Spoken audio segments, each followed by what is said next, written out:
दोस्तों, यह बात तो आपने सुनी होगी कि कर्मों का फल और भाग्य का लिखा कभी नहीं मिटता। हम अच्छे कर्म और बुरे कर्म नीचे धरती पर करते हैं और हम सोचते हैं कि हमें कोई नहीं देख रहा, लेकिन एक अलौकिक शक्ति है जो हमेशा हम पर नजर रखती है। जैसा बीज बोओगे, वैसी ही फसल प्राप्त करोगे। यह कहावत आपने सुनी ही होगी। जैसे आप कर्म करोगे, वैसा ही आपको फल भी प्राप्त होगा। लेकिन मेरा एक सवाल है, क्या आप इस बात पर यकीन कर हैं कि जैसा आप कर्म करते हैं, वैसा ही आपको फल भी मिलता है? आइए, इस कहानी के माध्यम से समझते हैं।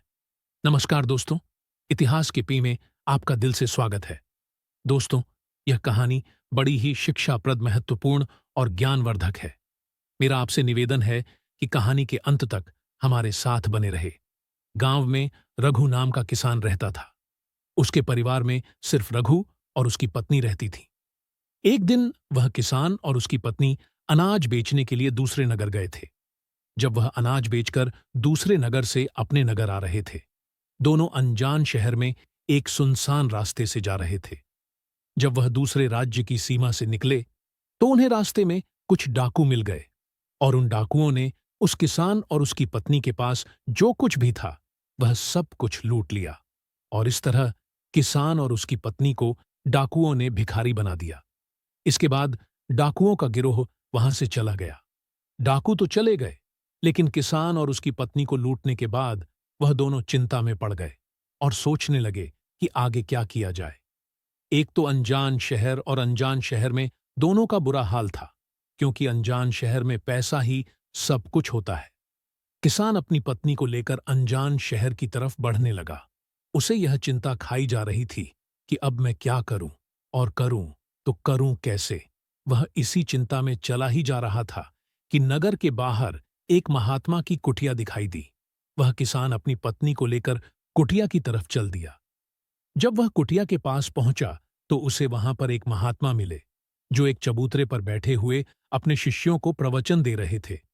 महात्मा को देखकर किसान सोचने लगा, क्यों ना इन साधु महाराज को अपनी समस्या बताऊं, शायद यह मेरी समस्या का कुछ समाधान कर दें। ऐसा विचार करके वह किसान उन साधु महात्मा के पास पहुंच गया और उन्हें प्रणाम कि फिर बहुत ही विनम्र स्वर में उसने अपनी समस्या उन महात्मा को बताई और कहने लगा, महाराज, यदि किसी तरह आप मेरी पत्नी को किसी सेठ के पास गिरवी रखवाकर मुझे कुछ पैसे दिलवा दें, तो आपकी बड़ी कृपा होगी। जब साधु ने किसान की बात सुनी, तो उस साधु महात्मा को उस किसान पर दया आ गई। साधु ने अपने परिचित सेठ के बारे में बताया और उस किसान को उसके पास भेज दिया। किसान अपनी पत्नी को लेकर उस सेठ के पास पहुंच गया और उस सेठ से हाथ जोड़कर कहने लगा, सेठ जी, मुझे कुछ पैसों की आवश्यकता है। मेरे पास गिरवी रखने के लिए और तो कुछ नहीं है, बस मेरी पत्नी है। आप मेरी पत्नी को गिरवी रखकर मुझे कुछ पैसे दे दीजिए। मैं उन पैसों से कोई व्यापार करके जल्दी ही आपकी रकम ब्याज सहित वापस कर दूंगा और अपनी पत्नी को आपसे छुड़ा लूंगा। तब तक मेरी पत्नी आपके दिए हुए पैसों में आपके पास गिरवी रहेगी। सेठ ने जब उस किसान की बात सुनी, तो वह पैसे देने के लिए तैयार हो गया और पैसों के बदले में किसान की पत्नी को अपने पास गिरवी रख लिया। किसान सेठ के पास अपनी पत्नी को गिरवी रखकर और उस सेठ से कर्ज लेकर व्यापार करने के लिए आगे बढ़ गया। किसान ने उन रुपयों से अनाज का व्यापार शुरू कर दिया। वह अब किसान से व्यापारी बन गया। अब सस्ते दामों में किसानों से अनाज को खरीदता था और दूसरे जरूरतमंद किसानों को महंगे दामों में बेच देता था। इस प्रकार रघु ने उन पैसों से बहुत ही कम समय में अच्छा खासा धन अर्जित कर लिया। जब रघु ने खूब पैसा कमा लिया, तो 8 महीने बाद फिर रघु उसी नगर में वापस लौट आया, जिस नगर में वह अपनी पत्नी को उस सेठ के पास गिरवी रखकर गया था। रघु नगर में आकर सीधा उस सेठ के पास पहुंच गया और सेठ के पास पहुंच कहने लगा, सेठ जी, मैं 8 महीने पहले आपके पास अपनी पत्नी को गिरवी रखकर गया था।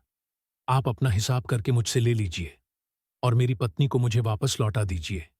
यह सुनकर उस सेठ ने कहा, भाई, क्या बताऊं, आज से 3 महीने पहले की बात है। तुम्हारी पत्नी अचानक बीमार पड़ गई और उस बीमारी के कारण तुम्हारी पत्नी की मृत्यु हो गई। मैंने तुम्हारी पत्नी का बहुत इलाज भी करवाया, अच्छे से अच्छे वैद्य को बताया लेकिन मैं फिर भी तुम्हारी पत्नी को नहीं बचा सका। रघु ने जब उस सेठ के मुंह से यह सुना तो रघु यह सुनकर बड़ा दुखी हुआ। फिर थोड़ा धीरज रखकर उस सेठ से बोला, सेठ जी, जो होना था वह तो हो चुका है। शायद मेरे नसीब में ही ऐसा लिखा हुआ था। वह मेरे साथ रहती, तब भी आयु पूरी होने पर उसे मरना ही पड़ता। होने को कौन टाल सकता है। फिर भी आप अपने पैसे मुझसे ले लीजिए, ताकि मुझे इस बात का संतोष हो जाए कि मैंने अपना कर्ज दिया और मैंने आपका कर्ज चुकाकर और अपनी पत्नी को गिरवी रखने के कलंक से खुद को बचा लिया। रघु की बात सुनकर वह सेठ बोला, नहीं भाई, अब मैं तुझसे वह पैसे कैसे ले सकता हूं। जब मैं तुम्हारी अमानत ही तुम्हें नहीं लौटा सकता तो अपना कर्ज वापस लेने का मुझे कोई हक नहीं है। रघु ने बार बार सेठ से अपना कर्ज वापस लेने का आग्रह किया, परंतु सेठ नहीं माना। उदास भाव से रघु जब वहां से निकला तो रास्ते में फिर उसी स्थान पर पहुंचा गया जहां पर वह उन साधु महात्मा से पहली बार मिला था। हमेशा की तरह साधु महात्मा अपने चबूतरे पर बैठे हुए अपने शिष्यों को प्रवचन सुना रहे थे। रघु भी मन की शांति के लिए वहीं पर जाकर बैठ गया और महात्मा के प्रवचन सुनने लगा।